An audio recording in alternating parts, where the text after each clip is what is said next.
Welcome to the Ozette Triangle. Come with us on this 9-mile backpacking loop in the Olympic National Park.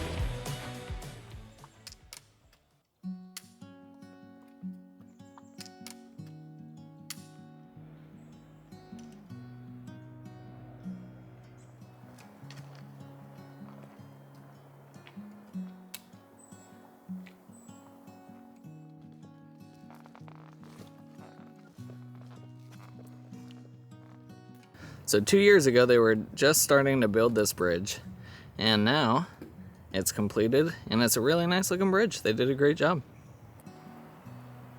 All right, so one thing that we do not have that much experience with is bear canisters, because there's not that many places we go where they are required, and every time we absolutely suck at strapping them down. They always fall off. So if you have any good recommendations on how to keep a bear canister on your pack, please let us know down in the comments.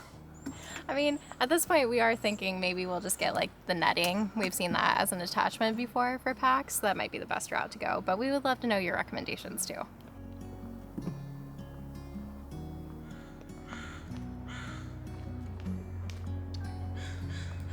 So Sarah set her backpack down so we could go look at 2 other sites to see which one we wanted.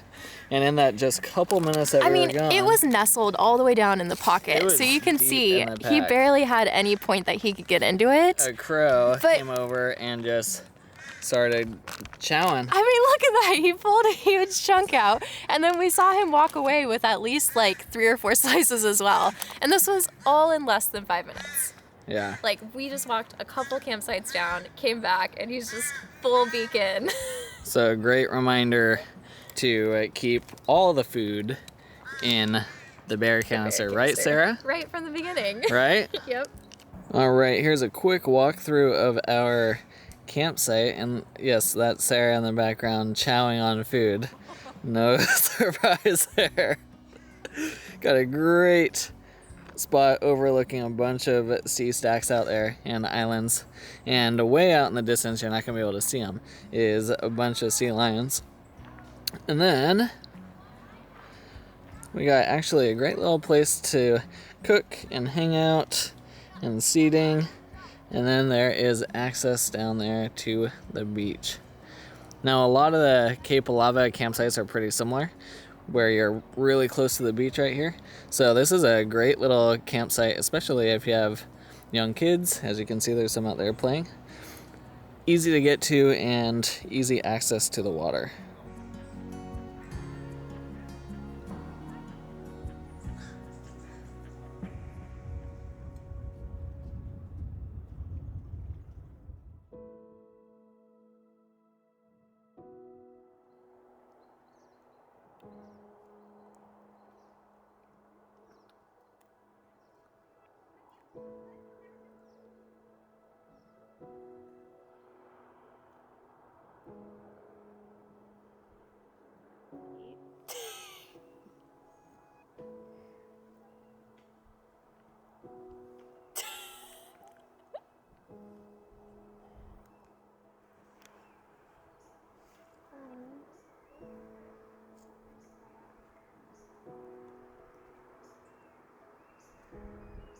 Baby has a notch in its ear.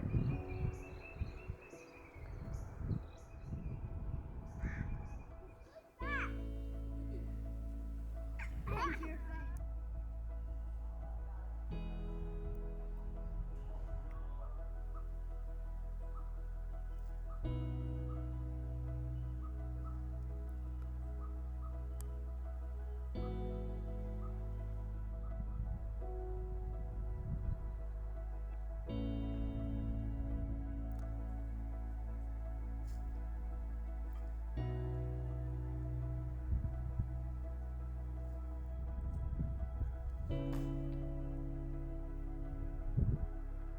So this guy was in the bushes behind me, and we were worried that it might be injured because it would spread its wings out and try to fly, but it couldn't go anywhere. So I ended up calling the Fish and Wildlife to report an injured animal, and I learned something new about eagles. Apparently, if they eat too much, then they will not be able to fly. They'll just hang out and wait for the food to digest, which can take 3 to 24 hours. So they said wait 24 hours, and if it's still not flying, give them a call. Otherwise, it should be gone by now. So probably half an hour later, it's made its way over to this log, and I think it's getting ready to take off soon. But if you see an eagle like this, which doesn't really appear to be injured, it could be that they're just really full. There's our buddy. Hasn't quite walked off his food yet. He's trying though. Super funny.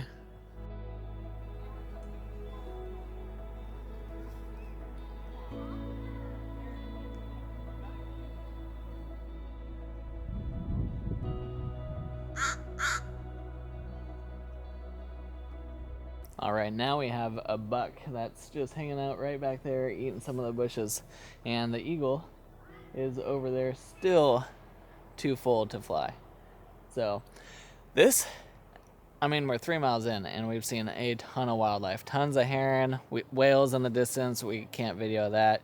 The eagle, the deer, the fawns, sea lions. I mean, for a 3-mile hike, we have seen so much more wildlife here than we did in the 40 plus miles that we did in the Enchanted Valley, which if you want to see what that trip was like, you can check it out up here.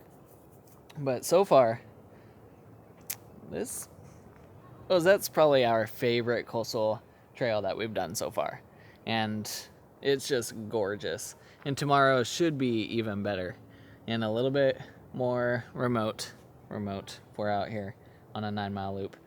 And I'm excited for it.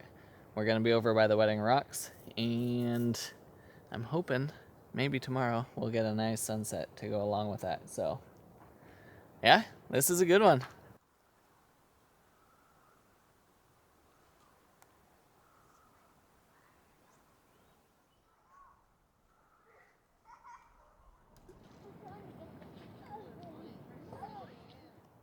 What's on the menu today?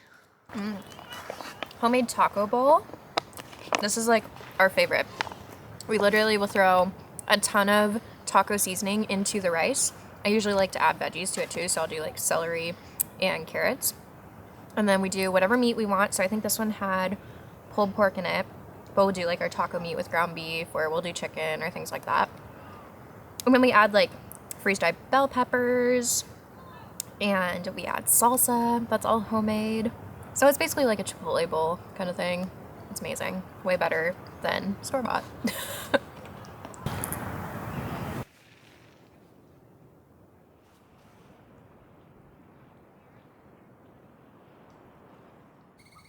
Good morning, everybody, and look who decided to come back.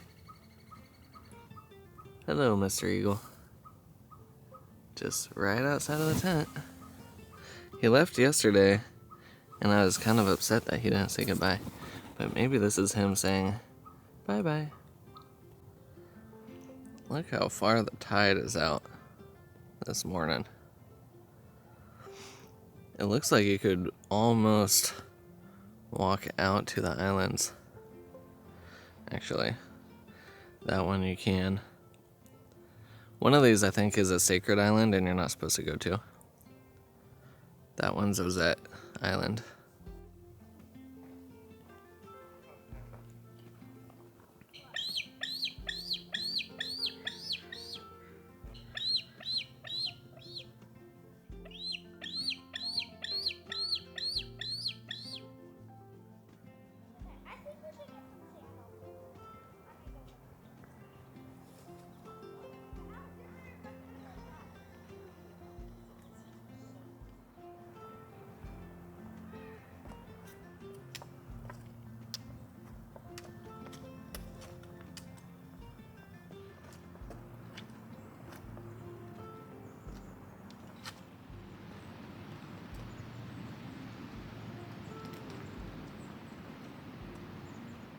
There's some petroglyphs.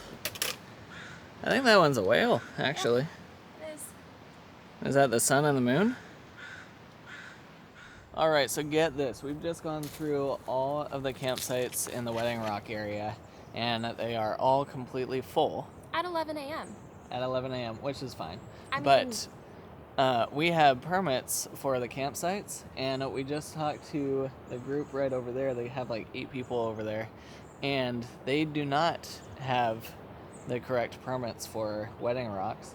But in fact, they were supposed to go to South Sandpoint, and the ranger at Sandpoint said, "Oh, you can just go camp at Wedding Rocks, it's fine." So they got permission from the Olympic National Park Rangers to camp.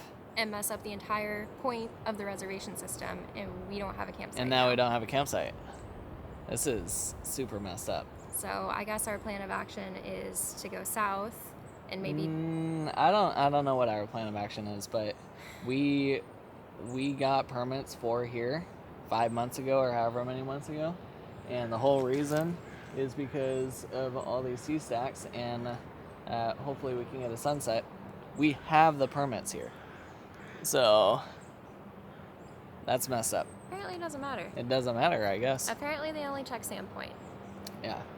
There's a bear right in there.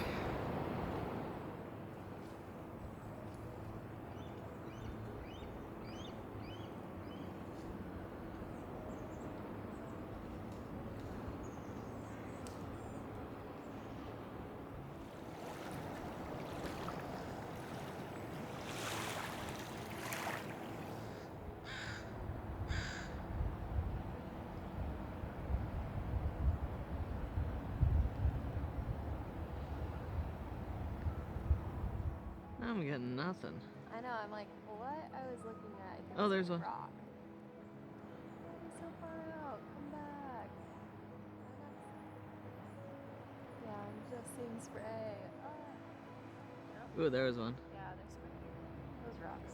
Yep, there's another one. I got that one. Yeah.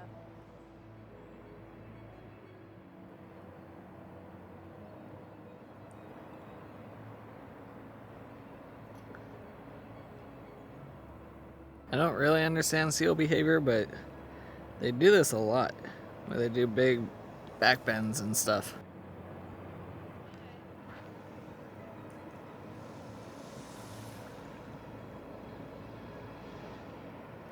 Oh my god, they look so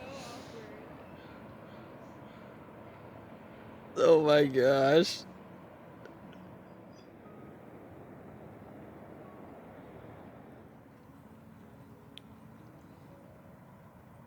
Oh, I bet they are crabs. I just saw a couple of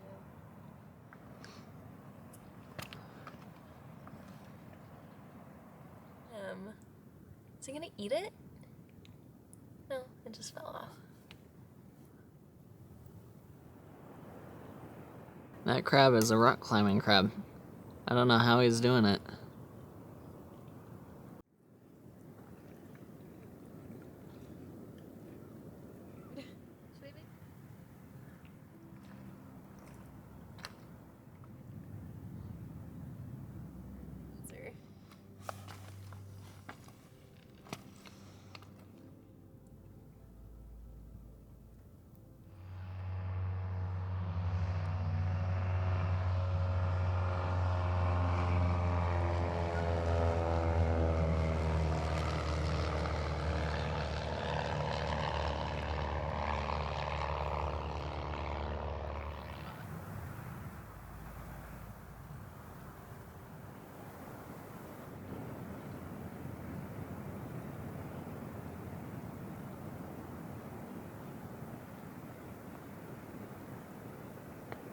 Alright, it is time for us to pack up and head on out. And we're going to go through Sandpoint and then back over to the ranger station parking area after that. And as you can see, the clouds never really burnt off. We had them the whole time, so we never got any of those really cool sunsets, but, you know, gives us a reason to come back out here another time. Especially Cape Alava, there was so much more wildlife activity there. I was really surprised by that. I was thinking with how busy that area is that the wildlife would kind of stay away, but I think it attracts a lot of the wildlife, even the deer and all sorts of stuff.